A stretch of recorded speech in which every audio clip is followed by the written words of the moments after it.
All right, what is up, guys? Hey, it's good to be back and doing this. Again, it has been so long since I've last popped one of these out.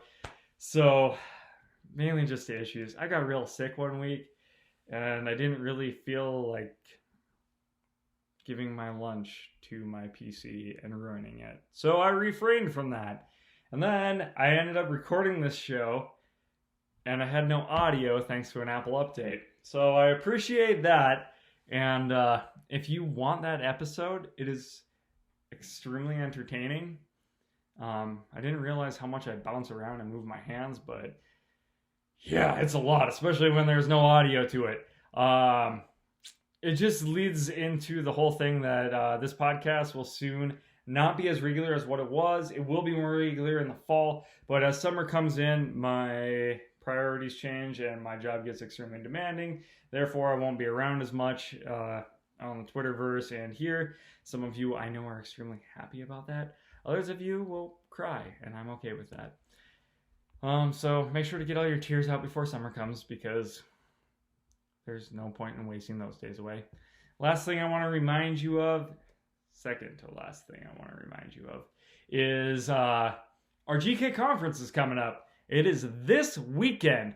So if you've been too cheap to shell out to attend, now's the time. So head on to the GK website, reserve a spot, or get plugged in, or any of that stuff, and you'll be able to attend. If you're too cheap to get plugged in, you got to shell out for this one. And if you are plugged in, we're going to give you the show for free. Just one of the perks of being plugged in. We got an awesome lineup. We got Jeff Dornik, Sam Jones, Patrick Wyatt, Dustin Faulkner. There's a bunch of us that are going to be on to this thing, and should just be a really great time for us all to get together and discuss some of the injustices that are going around in regards to culture and things infiltrating the church today. I know some of you are ignorant to it, but it would be good for you to learn a thing or two. So attend if you can. Check it out. One final thing, and I know this is way old in the GK world, but check out Jeff's show for Deanna. I found it to be pretty incredible, and she's somebody that should definitely be backed, especially running up against Nancy Pelosi. It's in her district. Deanna is running for Congress against Nancy Pelosi, and just get off your butt and do something. Check it out. See if it's someone you can get behind. It is extremely important for Christians to be political in this day and age, because as we see, our rights are being taken away from us slowly and surely. This is definitely a woman who can clean up the crap-stained state of California. She needs your support to follow her, and she needs you to do whatever you can.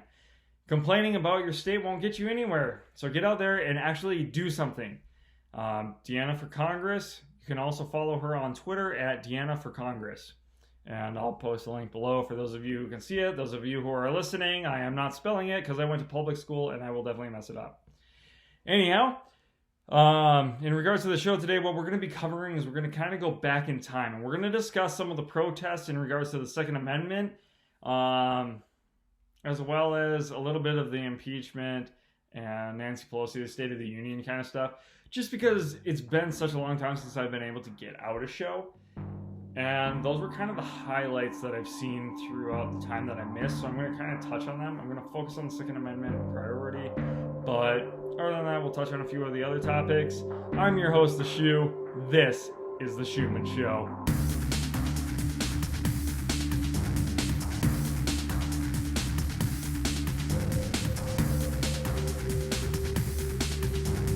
Like I said, we're going to focus on some things from the past. We're going to go back in time, discuss the protests that happened over in Virginia, as well as some of the impeachment stuff.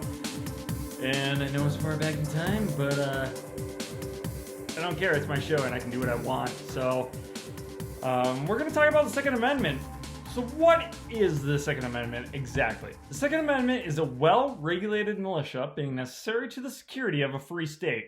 The right of the people to keep and bear arms shall not be infringed. Let me repeat that last part one more time. Shall not be infringed. What does it protect? Why is this important to our nation? The founding of this right was based upon the right to keep and bear arms in the English common law. And this God-given right was put into place for the sole purpose of self-defense as well as resistance to oppression. The Founding Fathers were put through such a time or tyrannical overrule that they never wanted this brand new nation that they formed to fall under such rule again. They wanted the people of the nation to have a voice, to be able to fight back if things got a little too crazy, and be able to do so with more force than what even they had during that time. One of the framers of the Constitution was James Madison. In Federalist number 56 in 1788, it supports this amendment. The broad overview of number 46 is that Madison asserts the advantages that state governments have over federal governments in terms of securing the support of the people and resisting encroachments. So let's take a look at what this, I got something in my eye. I'm okay. Let's take a look at what this exactly said. So Madison stated, and I quote, "I propose to compare the federal and state governments, are the disposition and the faculty they may respectively possess to resist and frustrate the measure of each other. It has been already proved that the member of the federal will be more dependent on the members of the state governments, that the latter will be on the former." He wanted the states to have more power than the federal government. And how was that done? That was done through firearms. It was through giving more power to the states than what the federal government had. That way one person couldn't take control of the federal government and have power over each and every individual state.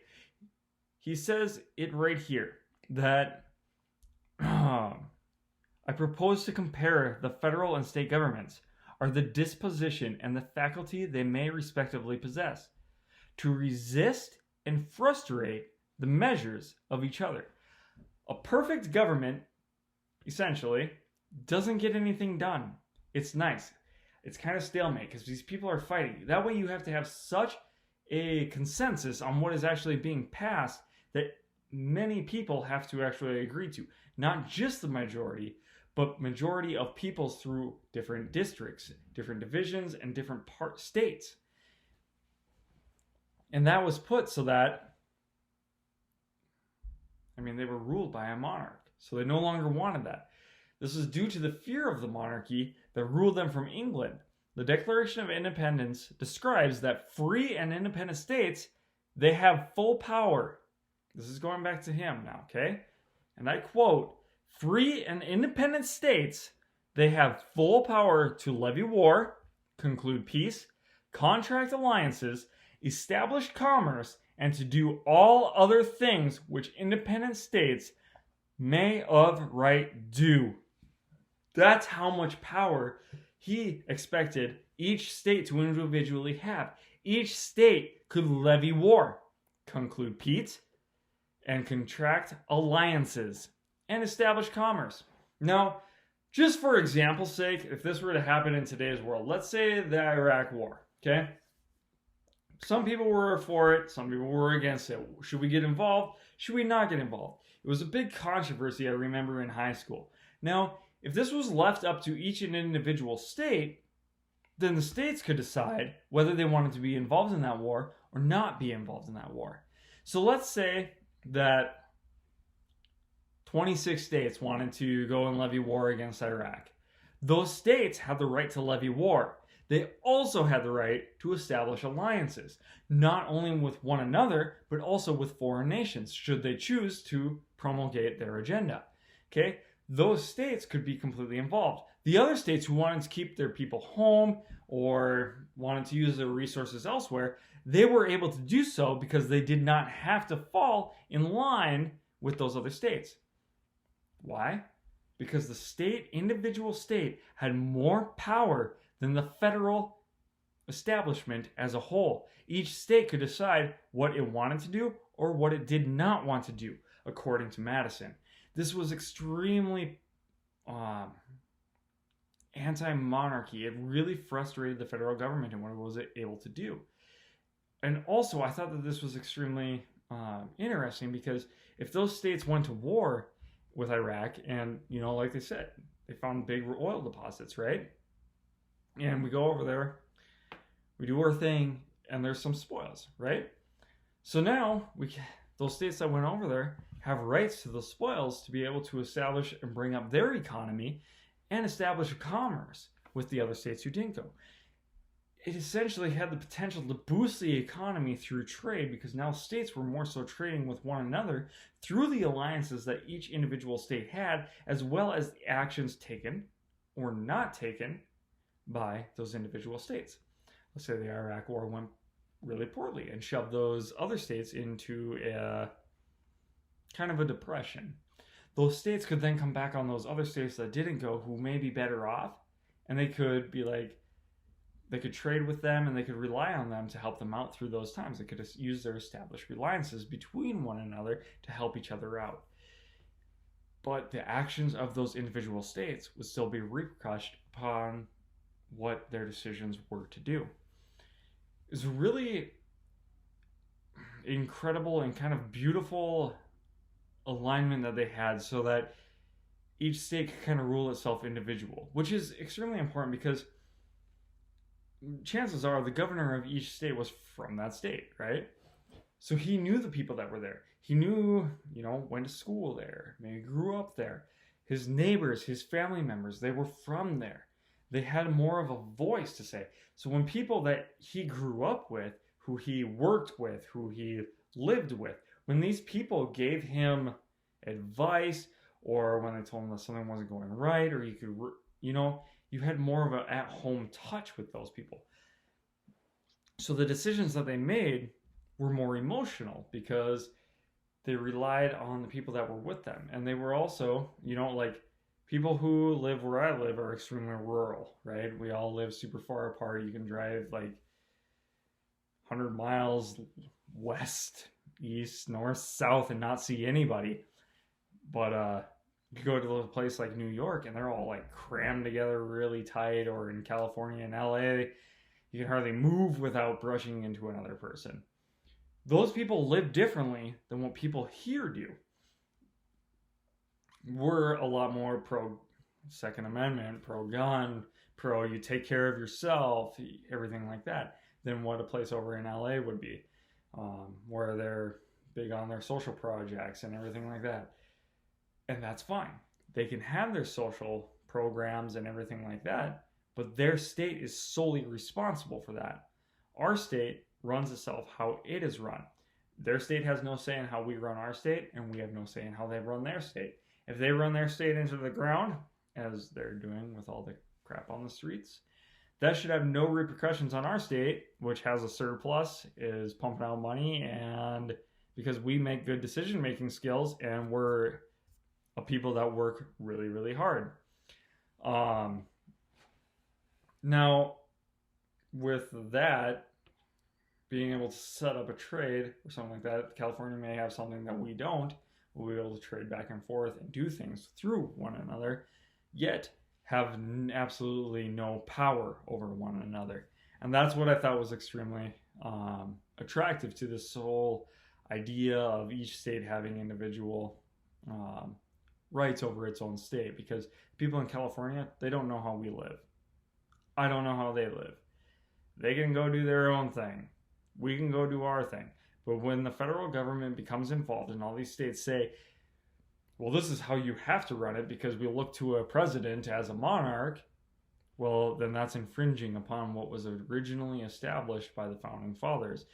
The federal government has a way too much power. Now, I'm going to repeat a few things because they're extremely important, and you're just going to have to deal with it. Monarchy was a huge concern for them, as we've stated. They knew of the freedoms they gained once they broke away from it. They didn't always have this freedom. It was something that they earned, and they knew it was important. And thus, it was a huge concern for them. They literally bled for our freedom. In fact, the state being used as a buffer against the federal government, the people even set up another buffer between the federal government, between even the state itself. This is known as the militia, and they were used as a security for civilians. The militia gave more power to the states as an ability to defend themselves from potentially more powerful federal government if the federal government ever chooses to overstep their boundary. He wanted this militia of each state and each city, each community, to be so powerful that if an overreaching government ever became involved and wanted to take your freedoms or your rights away or tell you how to live, that you would be powerful enough to withhold that and, if need be, strike them down. Now, these were people that you grew up with. Like I said, you have a bond with people that you grow up with. You're from the same place. You have that relationship with one another. You have the similarities of how you grew up, how life is meant to be, the morality of it all. This was such a worry that even Madison went as far as to say that the standing military controlled by the federal government should be kept under a maximum of 30,000 troops. That's what he thought the federal government should be. While the states, on the other hand, they were encouraged to have a total militia of at least 500,000 people. Okay? Militia, 500,000 people. Federal government, 30,000. Who do you think he wanted to have the power? It is so messed up today to see how far we have gotten away from the original framers' thoughts of how this country should be run. In fact, and he didn't think, population got bigger and there's so much more people now. How could you ever expect an army that big to defend us? Well, he thought of that too. Because in the Federalist paper, he states, and I quote, "The highest number to which, according to the best computation, a standing army can be carried in any country, does not exceed 1/100th part of the whole number of souls, or 1/25th part of the number able to bear arms. This proportion would not yield, in the United States, an army of more than 25 or 30,000 men. To these would be opposed a militia amounting to nearly 500,000 of citizens with arms in their hands, officered by men chosen among themselves, fighting for common liberties, and united and conducted by governments possessed their affections and confidence." 1/25th. The federal government's militia or army is supposed to be 1/25th the size of each state militia. That's it. We messed up. There's nothing like that. Somebody in the president's seat decides to take power. We didn't really hold true to this, and there is a reason why, because government always gets greedy for power. It's supposed to be a service to this nation and a service to this people. The people in government have forgotten what they are. They have forgotten that they are nothing more but servants in a role to serve us, the people of the United States. They are nothing more and nothing less. The fact that they get paid hundreds of thousands of dollars a year to do something that a servant is supposed to do is completely outrageous. We are the people. They work for us. We do not work for them. And they have it all wrong. And eventually it will come the time when enough will be enough and they will be reminded that they must be the servants that they chose to be. The reason why the Founding Fathers decided to set it up as a servanthood rather than an actual political job or career is because they knew that people are greedy and they wanted people in there serving people within the government.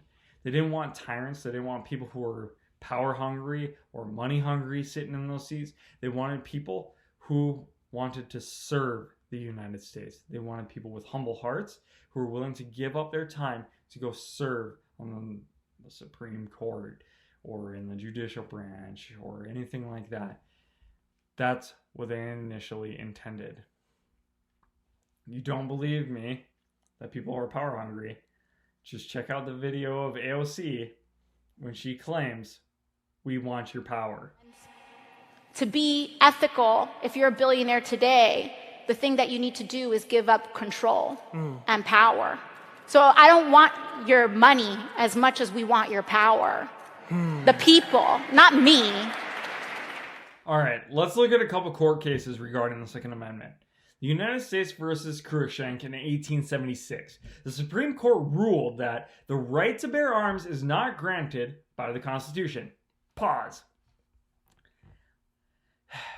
Let's go back and read the Second Amendment.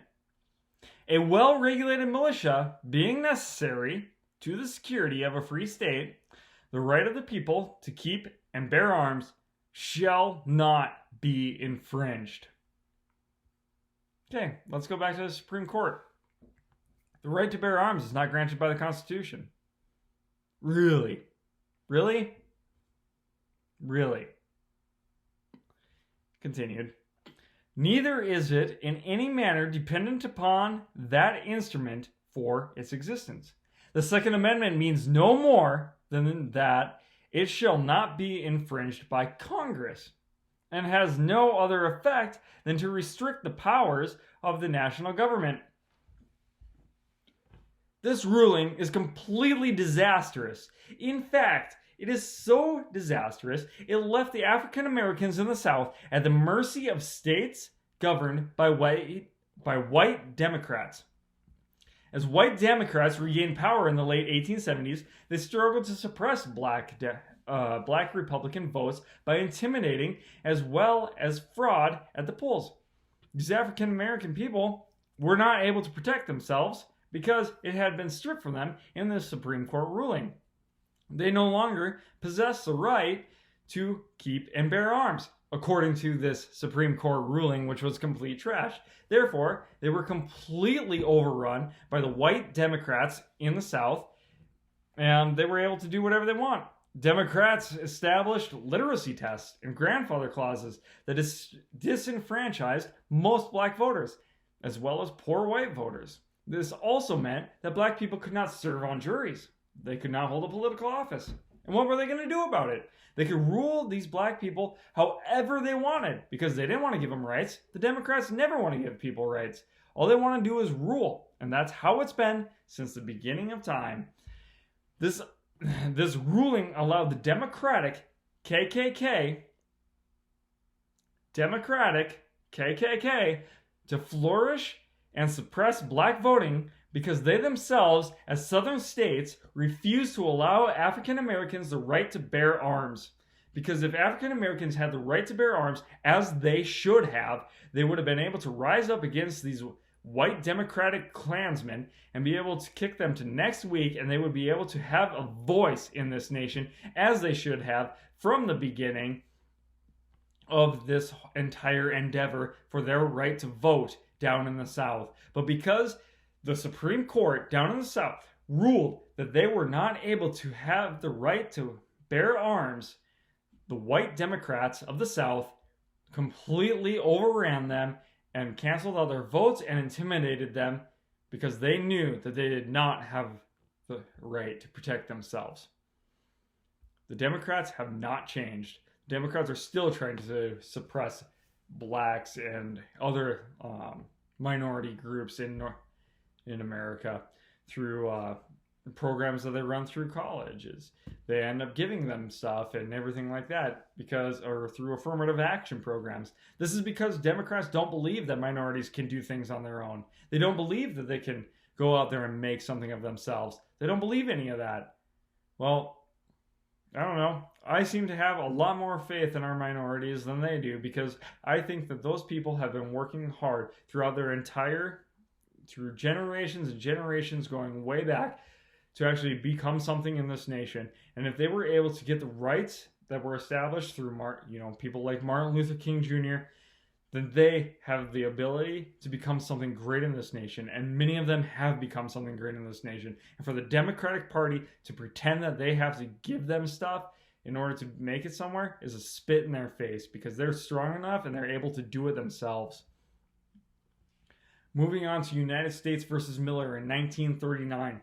The Supreme Court ruled that the Second Amendment did not protect weapon types not having a reasonable relationship to the preservation or efficiency of a well-regulated militia. This court case focused on four main issues: the NFA, or the modern-day ATF, as intended as a revenue-collecting measure and therefore within the authority of the Department of Treasury.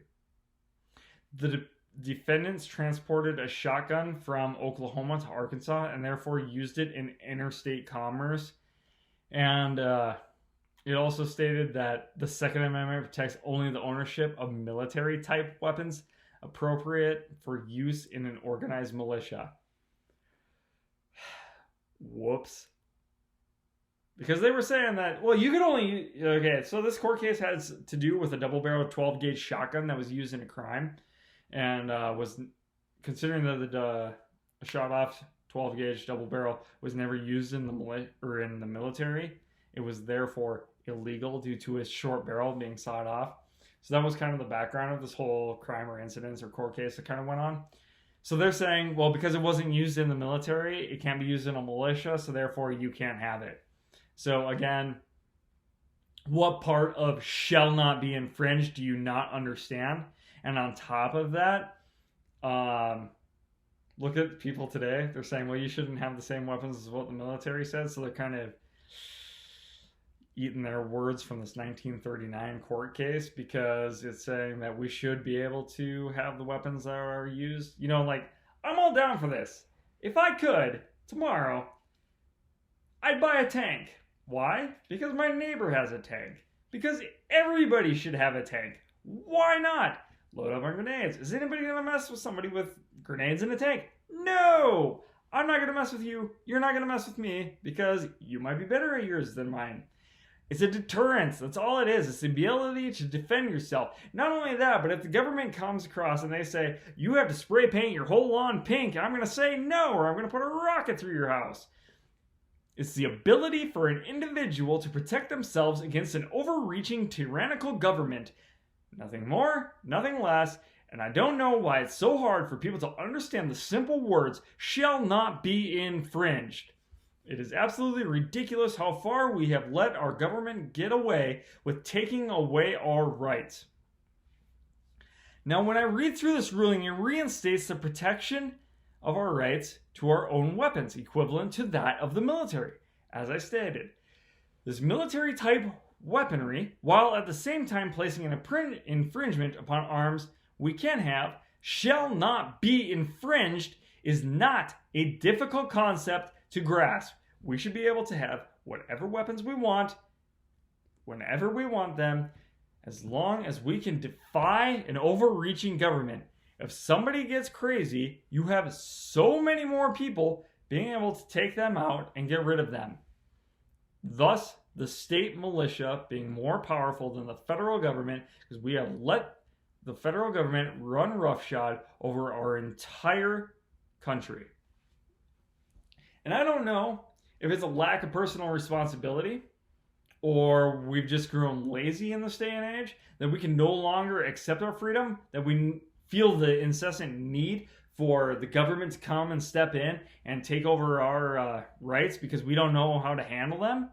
The same thing, and I know it's a completely different scale, but the same thing happened with smoking a few years, it would have been a few years ago. But when we gave our rights to the government to ban smoking in certain areas, because you lack the personal responsibility to go to a different restaurant that doesn't allow smoking, it is an individual property's rights to be able to establish their own laws or rules for their own establishment. If somebody sets up a restaurant, let's say you're a non-smoker, okay? Like me, I don't smoke. If I went to a restaurant and there was a restaurant burger joint that had burgers and you could smoke there, and then across the street was another burger joint and that burger joint had no smoking, guess where I would go? Probably the place with no smoking. But no, because we can't take control of personal responsibility, we're like, oh, government, they shouldn't be able to smoke because I don't smoke, so please take away their right to smoke so that I can feel free to eat anywhere, rather than letting capitalism decide its own victors and having establishments establish laws and rules for their own businesses as to what they do and do not do. You don't like what a business does? Don't go there. If you like what a business does, go there. There was this recent thing going on in my town They wanted to, oh man, I can't believe it, but they wanted to paint Greta on the side of a building. Yeah, I know, the spoiled brat Greta. They wanted to paint her up on this business building, all this stuff, but this business wanted to do it on the side of their building. That's their business. That's their prerogative. I don't like it. I don't have to shop there. But it shouldn't be decided by the government or voted on by the people or anything like that what that business does with their business. It's theirs. He owns it. It's his property. He should be able to do whatever he wants. I hate it. I don't like it. Not a big fan. It would be nasty. Let's just get that out of the way. Let's just not do it. But it is his property. It is his prerogative. It is also my prerogative to now go shop somewhere else so I don't have to look at the thing. This is how capitalism works. Businesses make decisions as to where you can and cannot go. But because we as human beings have lost the pride or the will or the power to be able to do things that we want to do, we've become too lazy to handle our own freedom. So we have to keep giving freedom to the government because we can't rely on ourselves to make our decisions for us. So therefore, we end up using the government as a club to beat other businesses we don't like into submission so that they all act and look the same as what we would want them to be. So, what is going on in Virginia? There are 4 bills that are being pushed through in Virginia. Okay? It's the mandatory background checks. Big deal. There's background checks already. I had to go through several to get my rifles.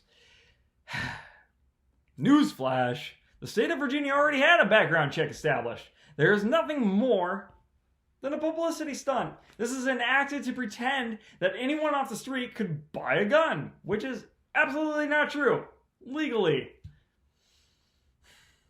Well, we're trying to cut down on illegal gun buying. You really think another law is going to stop that? If people can buy stuff illegally, didn't we outlaw heroin? People are still doing heroin. I don't understand why you think using the government as a club against law-abiding citizens is going to do anything to stop people who are already disobeying the law to keep them from continuing to disobey the law. Are you an idiot? If you tell somebody to not do something and then you fail to back it up, and that person keeps doing it and then you fail to back it up, that person's going to keep doing it. Just saying, more laws ain't going to help anything if you're not willing to enforce it. And then at the same time, punishing those who do abide by the law? Okay, yeah. That makes a lot of sense.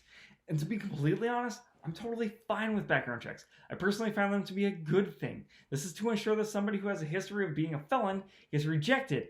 And this is totally fine by me. You screwed up.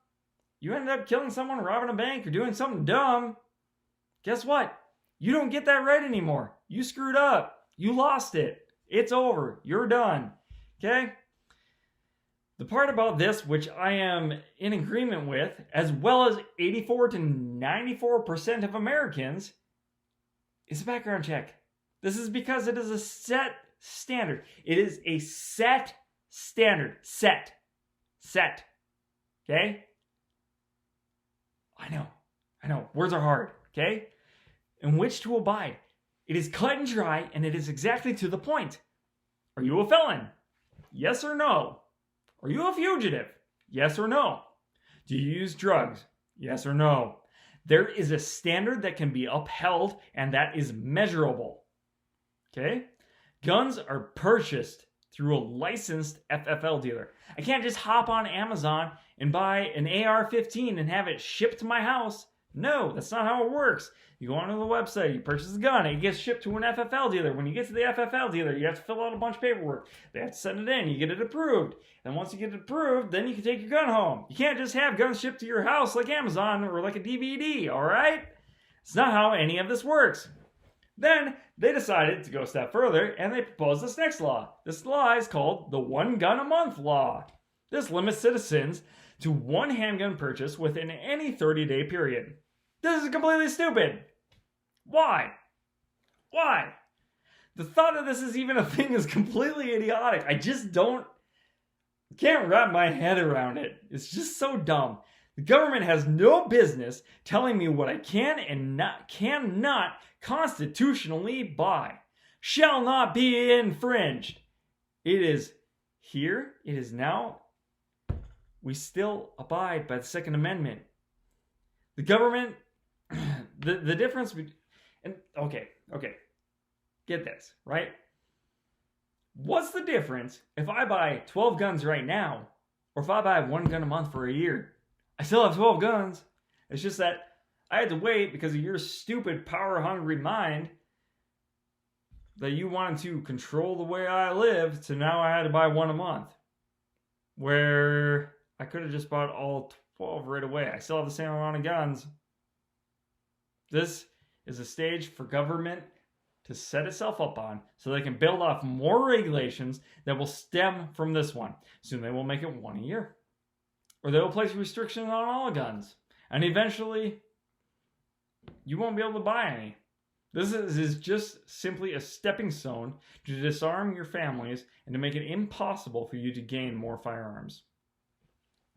Bill number 35 gives the local government the authority to ban the possession of firearms in public spaces during events which require a permit, like protests. This is stupid.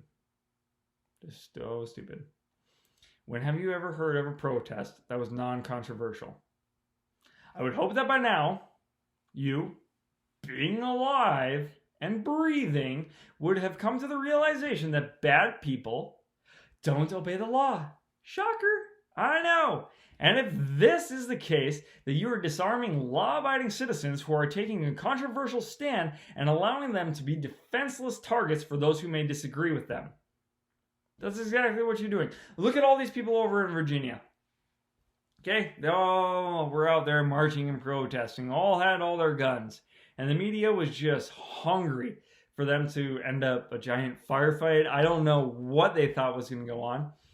You know, and throughout this entire process of this protest that they had over there, they had a few people that come in there who wanted to start things.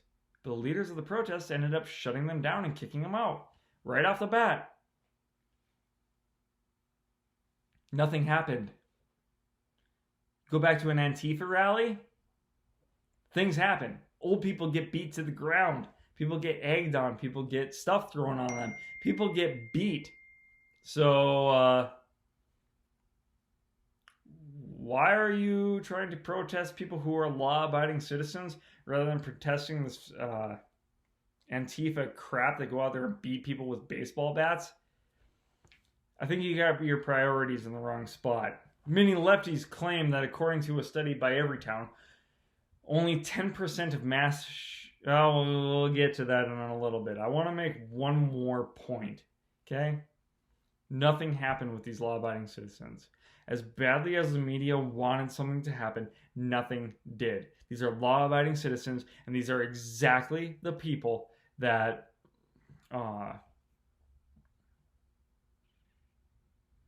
the government is trying to infringe upon. Not the people who don't obey laws, but rather the people who do.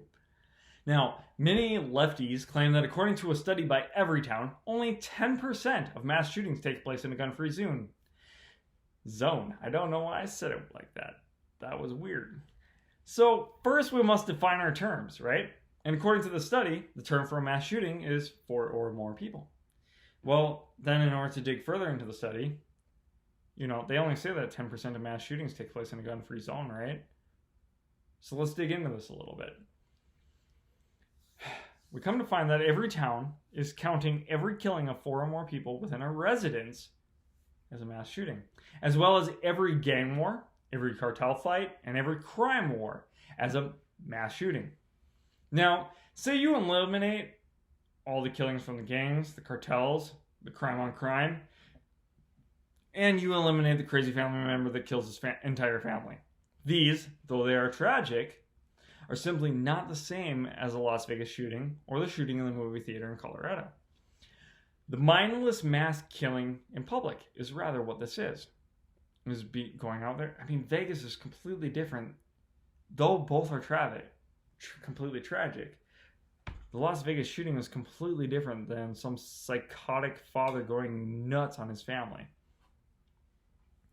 Now, if you look at an actual credible research center, such as the Crime Prevention Research Center, Everytown Crime Prevention Research Center, you can pick. Okay? You can be an idiot, or you can learn something. Anyhow, the Crime Prevention Research Center uses the same exact definition for mass shootings. Okay? It's 4 more. But eliminated the crime of gangs. It eliminated the crime of cartels. And we find that 98.4% of mass shootings take place in a gun-free zone. Oh, crazy, huh? Yeah. This limits the shootings to a public place as defined by the FBI as commercial areas, malls, businesses, schools, open spaces, government properties, houses of worship, and health facilities. Now wait, what about residences? Okay, because remember that was included in the, every town says that 10% of all these shootings happen in gun-free zones, and this Crime Prevention Research Center is saying that 98.4% of mass shootings happen in gun-free zones. So what about residences? What about the insane father or mother or son or daughter who kills his or her entire family of 4? Well, these instances only make up 4.4% of mass shootings. That leaves the remaining gap between the two statistics within the world of crime, cartels, and gangs of war. So, let's just include the mass shootings of within residences, okay? So with 94% of mass shootings happening within gun-free zones, you want to make more gun-free zones. In areas that are heated up throughout this country, you want to make those standing up and protesting for what they believe in, whether I think it's right or whether I think it's wrong, you want to disarm those people, the ability of the right to defend themselves, so that anybody who disagrees with them can go roll up on them and shoot them. That's what the government is trying to do. In areas, this is absolutely idiotic. Considering statistically, a gun-free zone is placing a big sign out front for criminals that states, "Shoot us, we are unarmed and unable to protect ourselves." While in such an area of political discourse and disagreement, nobody wants to die, and a criminal will think twice about opening up rounds on a crowd of armed civilians who can shoot back. Notice how no Antifa showed up at that rally? Notice how nothing happened in that rally in Virginia? It's because everybody was armed with guns. Everybody had the right to defend themselves, and if anybody was stupid enough to even try something, they would be shut down before they ever got a shot off. That is how powerful deterrence is through the right to defend yourself. Finally, the SB 20 law would establish a red flag law. Now, remember how we were talking about the one with the background checks where it was a definite, stance upon which you could abide by? Like, are you a felon? Yes or no? Well, red flag laws are a little different. They're complete garbage, for instance. Let's consider that you and your neighbor are at odds, okay? All your neighbor has to do is call in and make some phony claims, shoot up a red flag, and boom, your guns are gone. In a bigger scope of things, this is just another way for the government to limit your use of firearms. This is also a way for the Democratic left to bow to the will of the victims who are scared of guns as a tool, and they just want to take them away. So they use these people as their tools or their props to take away guns from law-abiding citizens simply because they can't handle personal responsibility of owning one and personal responsibility of defending their families. Now, in a perfect world, red flag laws work? Yeah, maybe. If everyone was honest, not out to get one another because of political differences, not only that, but what sort of guy trusts a government power that is wanting to disarm its people? If all those things were into play and the government didn't want to disarm us and, people were actually honest with integrity, something that I know a lot of people don't know what that means anymore, then yeah, sure, red flag laws might work if everybody was honest. But this is the first step in silencing your voice. Because as long as you can defend yourself, you can still have a freedom of speech. America is the only country in the entire world that has no restrictions on speech. Okay? Now with these red flag laws, you throw them up against people you don't like, now they don't have a right to defend themselves, and now you and your family are completely open to obliteration. That's what the government is opening you up to do. And I mentioned this thing about free speech because without the Second Amendment, you have no free speech. You are now ruled by the government. You have no ability to say whatever you want without being thrown in prison for whatever it is that you may believe in. Even Canada has restrictions. Okay? United States of America is the only country in this entire world that has freedom of speech. Don't believe me? In Canada, in Ontario,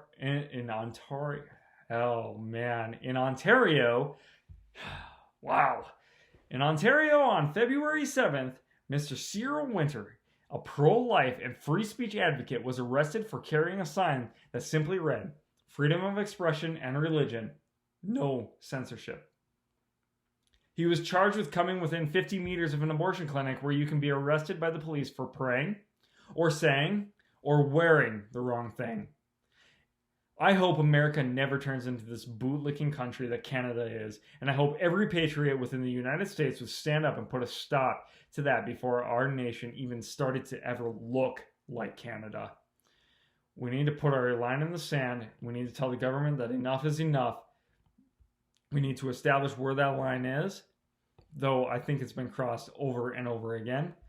But if we ever start to look like Canada, where we start losing our freedom of speech like that, and we no longer have the Second Amendment to protect ourselves, we should have done something long ago. Looking at HB 961, this is an assault weapons ban, and this one has yet to reach the full House floor. Should this one reach the full House floor, it would be hard to see anyone in the National Guard carrying out this order. This, as the governor over there wanted to call in the National Guard and go door to door and confiscate all these weapons. Good luck with that. This is these soldiers' homes, because it's the National Guard. It's their neighbors. It's their friends. This would be the straw to break this camel's back, so as they say. This would be the cause to pick up arms and fight. This is the disarming of our citizens and their ability to defend their families and their friends. As soon as this is placed into effect, and if it is followed, which I doubt it will be, we may as well have murdered Lady Liberty herself. Without the ability to fight off a tyrannical government, we will lose every other right we now possess under the Constitution. And my friends, that is worth dying for. History is littered with tyrannical governments disarming their citizens and ruling them until under their thumb in poverty while they live their lavish lives in the big house. That is not America, and we should not allow that part of history to repeat itself. I love the argument from the left when they state, America has the most powerful nation in the world. How would you ever come against them? Yeah, England also had the most powerful military in the world, and we sent them all back home kicking and screaming the entire way. The fight and vigor of a man willing to be free is absolutely incomparable to a man serving a king or a president. It is never to be underestimated, and we people who long to be free will fight harder, faster, and stronger than any man who is a bootlicker for his government. This is the beginning of the left and their reach for power over the common man. This is the fight for the rest of your rights. If you lose your guns, you will lose your freedom. This is an amendment worth dying for. Now, finally, ending with that, let's go over to impeachment. I just want to quick talk about some of the stuff. I know I'm running out of time, but it's been a while, so you're just going to have to deal with it. Now that it's all over and everything like that, Trump has been acquitted, which is what was obviously going to happen, and thus why I didn't really care so much. I didn't cover it a whole lot because it wasn't ever going to go anywhere. It's kind of obvious. It seemed to me like telling you a story, which you already knew the ending to was going to be boring, and it just didn't interest me much. Within its conclusion, I do wish that they would have voted to bring in more witnesses. As far as I'm concerned, the impeachment trials in the Senate did nothing but help Trump. We saw his approval ratings go up, so I would have been totally fine with dragging it out. It would have been awesome. I mean, he was good Trump. You know, like, it helped his ratings. It was the worst thing the Democrats could do because they had absolutely nothing. The other thing is, if the Republicans would have brought out the witnesses, the Democrats wouldn't have been able to cry and complain about not having a fair trial, even though they didn't give us witnesses over in the House. But what? Yeah. Anyhow, on the flip side of this argument, and this is why I guess I don't care a whole lot, I think it was Ted Cruz. He stated that they wanted to get this thing over with as soon as possible because they didn't believe that it deserved to be handled with supreme seriousness because of such a absolutely botched job in the House. And I totally understand that. I totally get where that's coming from. That's why, like, I could see it either way. I don't have a dog in the fight, so as to say. I just think it would have been maybe a little bit smarter to bring in witnesses. But I don't know. Then we can play the high card, you know. But the House had the opportunity to call all of these witnesses to their floor, and yet they failed to do so. They failed to bring it to the courts because they knew it was a sham, and they just wanted to get it done and over with. So, in the end, Trump is acquitted. We can all go on to the next conspiracy theory that the Dems dream up. We can spend millions more of taxpayer dollars on it because, I mean, hey, it's only money. State of the Union. I thought that was really good, actually. I thought I had a lot of really awesome moments. The Tuskegee Airmen was really incredible. I thought Trump held himself together. There was no name calling or anything too robust or nuts or anything like that. It was just, he held himself together. He presented himself. He was someone that I could actually be proud of. Now, I tend to agree with political commentator Ben Shapiro in his assessment of the State of the Union. I think it's a waste of time. He's a president. He's not a king, so we should stop treating presidents like kings because, like I said, they're servants, nothing more. All of this attention and fawning we do over the president is kind of garbage, no matter who it is. Honestly, like, a decent government shouldn't be noticed. If you're running the government smoothly, nobody should know it exists, okay? If you don't hear anything about the government, you know it's running efficiently, just like your car. If it's running fine, you hardly notice it when you drive to work or back to work or home or anything, but as soon as something goes wrong, you end up noticing it, okay? Government officials are the servants of the people, nothing more, and it absolutely drives me nuts that we treat them with such high moral supremacy and kingly regard. That is not their status. They are not here to rain down morality upon all of us. So, that's pretty much what I think about State of the Union. It's kind of being, garbage, but I think for what it was, I think it was really good. You know, he brought out people who really touched our hearts, made incredible impacts on our lives, the veterans, the victims of horrible situations, all the way to people like Rosh, you know. He's inspired so many Americans to do what I aspired to do someday, you know. Like, he's kind of the original father of it all. He was a great guy. He didn't call names. He stayed very presidential, and he also spoke with love and a passion for how much he cares about this country. That's something that I always admired about Trump, even though I have so many things I don't care about him. His love for this country, I find to be really inspiring. And, you know, I didn't vote for him in the last election cycle, but I will vote for him this election cycle. Just because of that, I've really approved of a lot of the policies he's passed. So I think that's great. You know, like I said, I have my dislikes of how Trump behaves, but what I tell you what, that man on stage the last night, you know, where the SOTU was going on, he's presidential. He was someone to be proud of. If only he could translate that attitude to Twitter. Just saying, do a little bit better. Nancy Pelosi, on the other hand, as well as many other Democrats, they were extremely childish rubes. Let's be completely honest. Elon and Talia were playing on their phones all night, like little schoolgirls who haven't grown up yet. Nancy was rolling her eyes and talking to her dead ancestors or something. Voices in her head, I don't know. She just randomly started moving her mouth, and I don't know if she was chanting or trying to lay a hex on him. I don't know. She's a weirdo. Who knows? But then she tore apart the speech at the end. For somebody who claims to have the moral high ground, sure, you made yourself into an idiot that night. Just stupid. Anyhow, like, let's be completely honest, okay?